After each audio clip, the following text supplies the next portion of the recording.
কার সাথে আমার বিয়ে হবে তাকে একদম নির্ধারণ করা, নাকি এটা কর্মফল? মেয়েরা একাকি ঘরে মৃদু আওয়াজে সালাত আদায় করতে পারবে? মানসিক পেরেশানি থেকে মুক্তি পেতে করণীয় কি? টিপ পরার শরীর বিধান কি? কাউকে জীবনসঙ্গী পাওয়ার জন্য দোয়া করা যাবে কি না?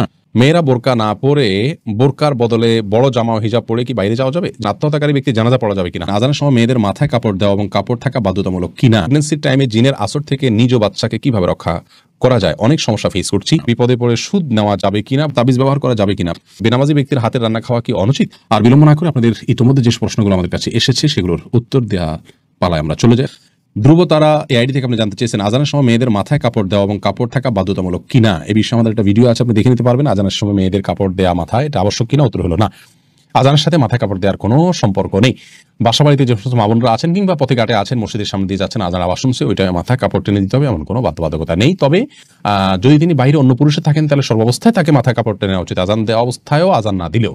আর যদি বাসা বাড়িতে থাকেন তাহলে শুধু আজান দেওয়ার কারণে তার মাথায় কাপড় টেনে দেওয়ার বিশেষ কোনো গুরুত্ব ইসলাম শরিয়ার দৃষ্টিকোণ থেকে নাই। আমাদের অনেক মা বোনরা এটাকে অনেক বেশি গুরুত্বপূর্ণ মনে করেন। সুমাইয়া, আপনি জানতে চেয়েছেন কোন মেয়ে কি পর্দা করে বাইক চালাতে পারবে কিনা? কারণ নবী করিম সাল্লাল্লাহু আলাইহি সাল্লাম তো মেয়েদের ঘোড়া চালানো আর তলোয়ার চালানো শিক্ষা নিতে বলেন নিজেদের হেফাজতের জন্য। বাইক চালানোর ক্ষেত্রে যদি পর্দা মেনটেন করে তিনি করতে চান, করতে পারেন ইনশাআল্লাহ। সফর দূরত্বে যেতে চাইলে মাহরাম লাগবে, আর সফর দূরত্ব ছাড়া এখানে সেখানে যেতে চাইলে পর্দা মেনটেন করে করতে চাইলে করতে পারবেন। কিন্তু বাইকে পর্দা মেনটেন করা কতটুকু সম্ভব হয় এটা প্রশ্ন সাপেক্ষ বিষয়।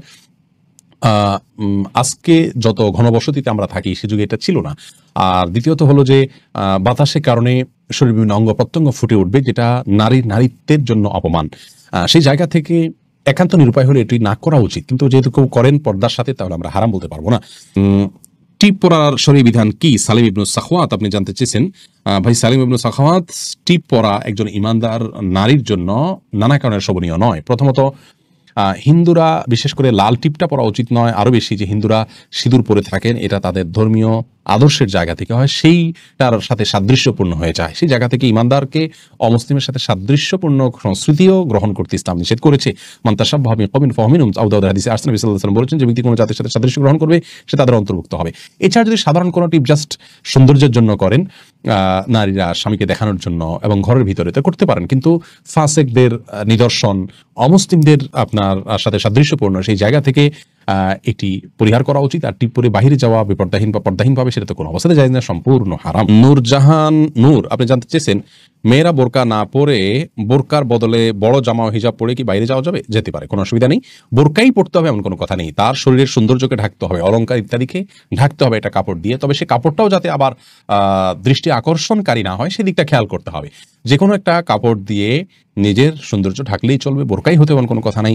জামা যদি হয় তাহলে সেই জামাটা যেন খুব বেশি চাকচিক্যপূর্ণ না হয় সেদিকটা খেয়াল রাখতে হবে, এবং যথাসম্ভব পুরো শরীর যাতে ঢাকে সেরকম পোশাক পরতে হবে। তানজিলা পারভিন আপনি জানতে চেয়েছেন মেয়েরা একাকি ঘরে মৃদু আওয়াজে সালাত আদায় করতে পারবে কিনা? হ্যাঁ, অবশ্যই পারবে, কোনো অসুবিধা নেই। যদি পরপুরুষের কণ্ঠমতো আওয়াজ না যায় মৃদু আওয়াজে পড়তে পারবেন রাতের নামাজে, কোনো অসুবিধা নেই। এস এম হাসানুজ্জামান হাসান আপনি জানতে চান আত্মহত্যাকারী ব্যক্তির জানাজা পড়া যাবে কিনা? হ্যাঁ, আত্মহত্যা ব্যক্তির জানাজা পড়া যাবে, তবে আত্মহত্যাকারী ব্যক্তির জানাজা সমাজের সম্ভ্রান্ত এবং নেতৃত্বশীল ব্যক্তিরা, ইমাম সাহেব সহ গুণীজনরা পড়বেন না, যাতে করে অন্যরা আত্মহত্যা করতে প্ররোচিত না হয় এবং নিরুৎসাহিত হয়। সেই জায়গা থেকে নবী করিম সাল্লাল্লাহু আলাইহি ওয়াসাল্লাম আত্মহত্যাকারী জানাজা নিজে পড়েননি, কিন্তু অন্যদেরকে পড়ার নির্দেশ করেছেন। যিনি আত্মহত্যা করে মারা গেছেন তিনি কাফির নন, অমুসলিম হয়ে যাননি, যার কারণে তার জন্য তার বেশি দোয়া করতে হবে, জানাজা পড়তে হবে। বাট ওই যে বললাম গণ্যমান্য ব্যক্তিরা অ্যাভয়েড করবেন। পরে এমডি শাহিনুর আলম আপনি জানতেছেন মানসিক পেরেশানি থেকে মুক্তি পেতে করণীয় কি? মানসিক পেরেশানি থেকে মুক্তি পাওয়ার জন্য প্রথমত আল্লাহ রাব্বুল আলামিনের সাথে কথা বলবেন। সিজদায় গিয়ে বিশেষ করে ভোর রাতে আল্লাহর সাথে চোখের পানি ফেলে কথা বলবেন, ইনশাআল্লাহ দেখবেন অনেকটা হালকা অনুভব হবেন। আর কারণ নবী সাল্লাল্লাহু আলাইহি ওয়াসাল্লাম ইযা হাযাবাহু আমরুন ফাযা ইলা সালাহ, নবী সাল্লাল্লাহু আলাইহি ওয়াসাল্লাম যখন কোনো বিষয়ে পেরেশান হতেন নামাজের দিকে চলে যেতেন। অতএব খুব ধীরস্থিরতার সাথে উত্তম রূপে ওযু করে ধীরে ধীরে রুকু সিজদা লম্বা লম্বা করে আল্লাহর সাথে কথোপকথনে লেগে যান, ইনশাআল্লাহ দেখবেন হালকা ফিল করছেন। সেই সাথে মনে রাখবেন যে আপনার পৃথিবীতে কোনো পেরেশানি আপনাকে হায়াত কমিয়ে দিতে পারে না, এবং আপনার জন্য আল্লাহর বরাদ্দকে কমানোর কোনো সুযোগ নেই। অতএব কোনো পেরেশানি, কোনো চাপ, কোনো বিপদে ভেঙে পড়া এটা ইমানদারের জন্য শোভনীয় নয়। সেই জায়গাটিকে আমাদেরকে খেয়াল রাখতে হবে। তাওহিদ আয়েশা আপনি জানতে চেয়েছেন বেনামাজি ব্যক্তির হাতের রান্না খাওয়া কি অনুচিত? বেনামাজি ব্যক্তির হাতে রান্না খাওয়া যাবে, কোনো অসুবিধা নেই। আপনি কি খাচ্ছেন এটা হলো মূল বিষয়। নামাজি ব্যক্তি হারাম জিনিস খেলে সেটা হবে হারাম, আর যদি বেনামাজি আপনাকে হালাল জিনিস খেতে পারেন, অসুবিধা নেই। ইসমাইল হাসান আপনি জানতেছেন তাবিজ ব্যবহার করা যাবে কিনা। ভাই ইসমাইল, নবী করিম সাল্লাল্লাহু আলাইহি ওয়াসাল্লাম কখনো তাবিজ ব্যবহার করেন নাই, কাউকে তাবিজ দেননি। কোনো সাহাবায়ে কেরাম বা খুলাফায়ে রাশিদা তারা তাবিজ ব্যবহার করেছেন বলে কোনো বর্ণনা পাওয়া যায় না। সেই জায়গা থেকে তাবিজ ব্যবহার করা উচিত নয়। নবী করিম সাল্লাল্লাহু আলাইহি ওয়াসাল্লাম বলেছেন, মানে আল্লাহ তামিমাতান ফাকাদ আশরাকা, যে ব্যক্তি তামিমা ঝোলালো সে শিরক করলো। এখানে তামিমার অর্থ আমাদের দেশে প্রচলিত যে তাবিজ রয়েছে সেটাকে অনেক উলামায়ে কেরাম বলেছেন, অতএব এগুলো করা উচিত নয়। তবে কোরআন এবং হাদিসের আয়াত দিয়ে যদি কোনো কিছু লিখে সেটা ঝুলানো হয় শরীরে, সেটাকে অনেক ইমামগণ জায়েজ বলেছেন। কিন্তু সুন্নাহ হলো এরকম কিছু না ঝুলিয়ে বরং পড়ে ফু দেওয়া, এটা হলো সুন্নাহ। নবী করিম সাল্লাল্লাহু আলাইহি ওয়াসাল্লাম এই ঝোলাঝুলির কাজটি তিনি করতেন বলে প্রমাণিত নয়। কানিজ সঞ্জিদা জানতে চেয়েছেন, প্রেগন্যান্সির টাইমে জিনের আসর থেকে নিজ বাচ্চাকে কিভাবে রক্ষা করা যায়, অনেক সমস্যা ফেস করছি। বোন সঞ্জিদা, প্রথম কথা হলো এই সময়গুলো খুব স্পর্শকাতর, জিনের উপদ্রব অনেক সময় বেশি হয়ে থাকে। আপনাকে আমরা পরামর্শ দিব, আপনার বাসা থেকে হারামের কোনো লেশ থাকলে সেগুলোকে আপনি বের করে ফেলুন। ধরুন টেলিভিশনে আপনি হারাম কোনো জিনিস দেখেন বা আপনার পরিবারে কেউ দেখেন, টোটালি বন্ধ করে ফেলুন। বাসায় ছবিযুক্ত কোনো কাগজ ঠোঙ্গা বা কোনো ছবি ঝুলানো টুলানো যে কোনোভাবে প্রদর্শিত থাকলে সেগুলোকে ড্রয়ার ইত্যাদিতে ভরে ফেলুন বা বাইরে ফেলে দিন। তৃতীয়ত, আপনার ঘরে ঢোকার সময় প্রত্যেকটা সদস্য যতজন বাসায় আসবে বাধ্য করুন সালাম দিয়ে বিসমিল্লাহ পড়ে বাসায় ঢুকতে, এবং বের হওয়ার সময় বিসমিল্লাহ পড়ে বের হতে। প্রত্যেকটা জিনিস খাওয়ার সময় বিসমিল্লাহ পড়ে খাবেন, শোয়ার সময় ওযু করে এবং ঘুমের দোয়া পড়ে শোবেন, সকাল সন্ধ্যা দোয়া পড়বেন। এর পাশাপাশি আপনি সূরা বাকারা এটা উচ্চ ভলিউমে বা যতটুকু আপনার শুনতে সুবিধা হয় ততটুকু ভলিউমে মোবাইলে বা কোনো কিছু বাজিয়ে আপনি রেখে দিবেন, বা উচ্চস্বরে নিজে তেলাওয়াত করতে পারলে আরো ভালো।